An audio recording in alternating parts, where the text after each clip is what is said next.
Le modèle à suivre était Nikola Tesla, dont les inventions, il est vrai, ont de quoi inspirer les chercheurs. En fait, Nikola Tesla était si extraordinaire, si marginal par sa façon de voir l'humanité, que certains n'ont pas hésité à remettre en question ses origines terrestres.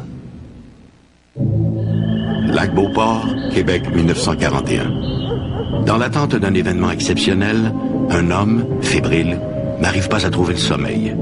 Comme les gouttes d'eau d'un robinet qui fuit, les minutes s'écoulent une à une. Tout à coup, un sifflement strident se fait entendre. La modulation provient d'un curieux appareil cylindrique appuyé contre l'un des murs de sa chambre, le Teslascope.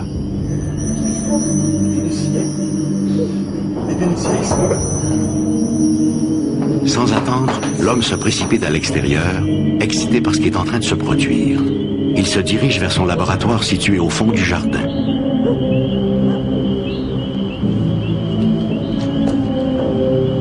À mi-chemin, il se retrouve nez à nez avec deux hommes d'apparence étrange. En les voyant, l'homme sait aussitôt que ce sont eux, les visiteurs tant attendus. L'un des étrangers demande à l'homme s'ils peuvent visiter son laboratoire, question de voir ce qu'il a fait des inventions de Tesla. N'importe qui aurait sans doute été étonné par ce genre de rencontre, mais pas Archer Matthews. Pour lui, cette visite n'est que l'aboutissement logique de sa rencontre avec l'extraordinaire Nikola Tesla.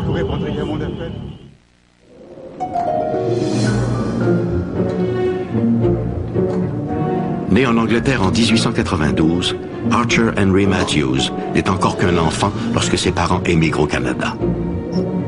Très vite, il développe une passion pour tout ce qui touche l'électricité. Il s'intéresse en particulier aux travaux du scientifique croate Nikola Tesla. Pour le jeune Matthews, les idées de Tesla sont une source inépuisable d'inspiration. Pour Archer Matthews, Nikola Tesla était une idole, était quelqu'un qui dépassait tout ce qu'on peut imaginer. Et c'était un personnage extrêmement important pour lui. Mon père a toujours admiré le travail de Nikola Tesla. Il avait étudié ses textes et ses notes. Il possédait plusieurs livres décrivant les inventions de Tesla.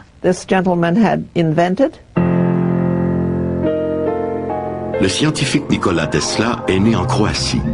Il s'est retrouvé aux États-Unis en 1884, où son génie a tôt fait de révolutionner le monde industriel. On lui doit plus de 1200 inventions, dont le courant alternatif, le moteur électrique, l'alternateur et les communications radio sans fil. Tesla affirmait de plus qu'il était possible de transmettre du courant électrique sans l'utilisation de câbles. En 1899, il aurait réussi à allumer 200 ampoules situées à 40 km de distance, et ce uniquement en transmettant par la voie des airs un courant électrique. Nikola Tesla est un scientifique yougoslave très peu connu, malheureusement d'ailleurs, et qui a marqué toute une époque. Et Tesla aurait rencontré, en fait c'est plutôt l'inverse, Archer Matthews aurait rencontré Nikola Tesla ici au Québec. Mais là où on ne sait trop si c'est la légende ou la réalité, c'est que Archer Matthews prétendait non seulement connaître très bien Nikola Tesla, mais avoir travaillé avec lui, l'avoir hébergé chez lui au Lac-Beauport et le considérer, Nikola Tesla, comme un envoyé d'un autre monde, tellement il était avancé dans ses découvertes.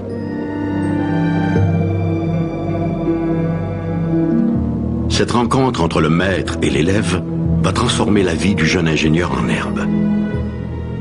Pour Matthews, Tesla est le mentor à suivre, et il va suivre la voie tracée par son modèle.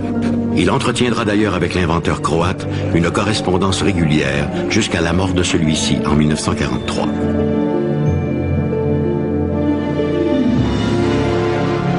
Dans les années 1920, on retrouve Matthews à Québec, où il travaille comme ingénieur en électricité pour le Canadien Pacifique. Son ingéniosité fait l'admiration de ses collègues. Il a déjà à son actif plusieurs inventions, dont une première version du radar, qu'il ne pourra jamais commercialiser, faute de moyens financiers.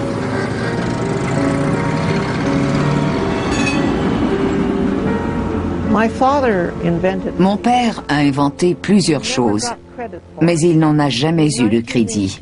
Je suis né en 1916 et mon frère en 1918. Il s'appelle Ray. Ce n'est pas un diminutif de Raymond, mais du mot radar, radar. Car c'est mon père qui a inventé le radar. Il en avait les lettres patentes, mais pas l'argent pour sa mise en production. Tant et si bien que quelqu'un d'autre a obtenu le brevet et a fabriqué le radar à sa place. À cette époque, Archer Matthews acquiert une propriété située à Lac-Beauport, au nord-est de Québec. L'endroit est isolé et bucolique, le site idéal pour élever sa famille et poursuivre ses expériences.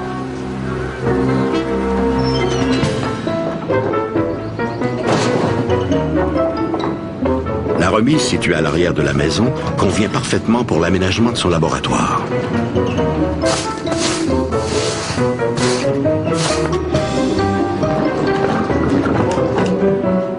En quelques semaines, Matthews parvient à ériger un véritable petit musée dédié aux expériences de Tesla.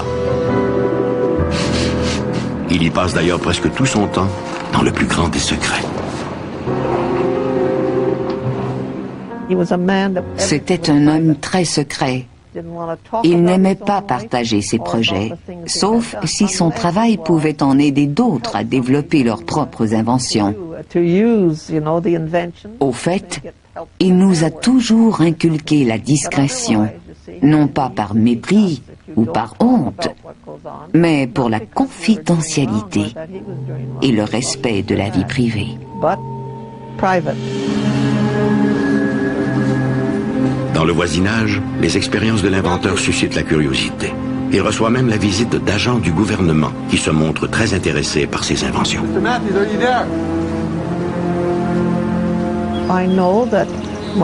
Ma mère m'a souvent parlé des entretiens que papa avait eus avec des représentants de l'armée de l'air. Ces gens voulaient examiner ses notes ou voir ses inventions et en discuter avec lui. Mais, personnellement, je n'en savais rien à l'époque.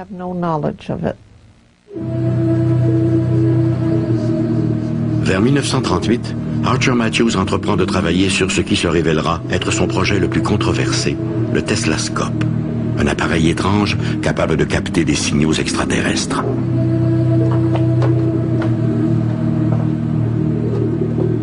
Lorsque j'ai rencontré Archer Matthews, il nous a fait visiter sa maison également et aussi à l'arrière de sa maison, une espèce de ce qu'on appelle un cabanon, à l'intérieur duquel on a vu des instruments scientifiques qui dépassaient un peu notre compréhension. Et pas seulement parce qu'on était jeunes, mais parce c'était des trucs qu'on ne voyait nulle part.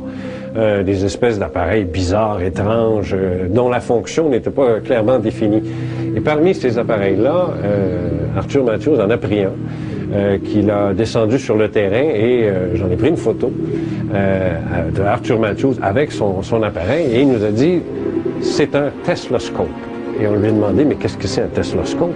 Et il nous a expliqué que c'était un appareil qui lui permettait d'entrer en communication avec les extraterrestres.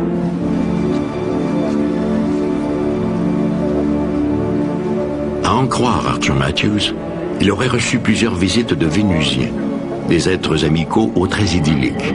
Au gré de ces rencontres, Matthews aurait été invité à bord d'une immense soucoupe volante de 210 mètres de diamètre et de 90 mètres de haut, baptisée X-12. Archer Matthews nous a raconté, à moi et à mon collègue, des expériences qu'il faisait, des choses il nous a parlé de Nikola Tesla. Mais il a surtout insisté sur ce vaisseau immense qui s'était posé non loin de sa propriété, toujours au Lac-Beauport. Et que c'est là que sont descendus des Vénusiens, selon lui, avec lesquels il a eu des contacts. Et c'est à partir de ces contacts-là qu'il a échafaudé la théorie voulant que Nikola Tesla soit un extraterrestre. Archer Matthews était un homme secret. Pendant des années, il n'a jamais parlé de ses rencontres inusitées. Mais voilà qu'en 1971, il publie à compte d'auteur The Wall of Light. The Wall of Light est un document que Arthur Matthews a publié, qui raconte toutes ses expériences, qui raconte tout ce qu'il est, qui raconte sa relation avec Nikola Tesla, et qui raconte plus particulièrement aussi, et qui tente de nous vendre l'idée que Nikola Tesla est un extraterrestre qui aurait été déposé sur Terre par un vaisseau vénusien. Et c'est évident que, je veux dire, lorsqu'on entend ça la première fois, on se dit, ben voyons, ça c'est quelque chose qui fonctionne pas, là. Mais Arthur Matthews, qui est un homme superbement intelligent, lui en était foncièrement convaincu, et ce document, Wall of Light, en est l'illustration la plus évidente.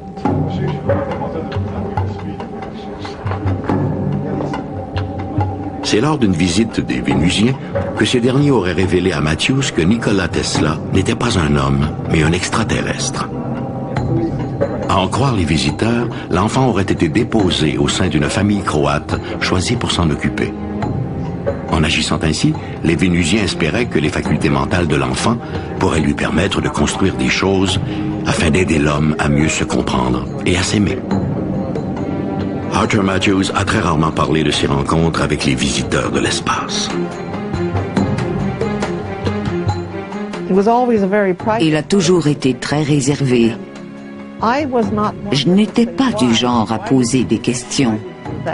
Ma sœur, oui, mais moi, jamais. La double vie d'Arthur Matthews n'est pas sans rappeler celle du mathématicien John Nash, mis à l'écran dans le film A Beautiful Mind, un homme d'exception. Arthur Matthews est demeuré un homme discret, secret, qui ne recherchait aucune attention ni reconnaissance. Mais alors que penser de ses rencontres avec des Vénusiens détaillées dans son journal? Que penser de ses voyages à bord d'engins spatiaux contrôlés par l'unique pouvoir de la pensée? Son esprit parfait recherchait-il des réponses parfaites n'existant que dans un monde imaginaire?